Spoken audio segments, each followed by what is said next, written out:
Indeed. And on a few other fronts, let's talk about the developments in the United States over the last 24 hours. That collapse in Baltimore, obviously at a human level, it was tragic for those concerned, has big economic implications too, a massive port. Joe Biden promising that the federal government will fund the entire rebuild. It comes, of course, just months out from the presidential election.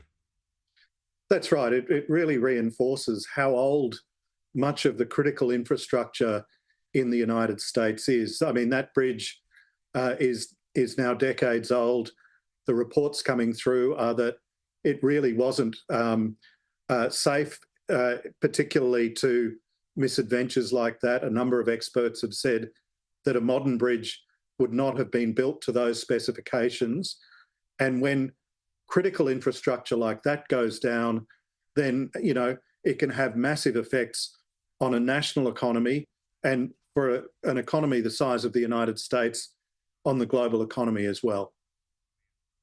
Indeed. And what it does remind, I guess, as we look at that as well, the potential, and I spoke to Jim Kennedy, he's a former advisor to Bill Clinton. He was on the program during the week, and he just warned about the risk of X factors in this presidential election year, that things do come out of nowhere and you can't predict what they are, but they can have a massive impact on how this race unfolds. Absolutely. There are so many unknowns about this race. Whether it be the trials that Donald Trump faces, you could have something as basic as a major fall for Biden, or a massive gaff during one of his campaign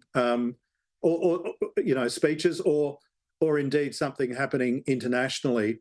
One development that I'm following very closely, Kieran, is Biden's proposal to start taxing the super rich even more.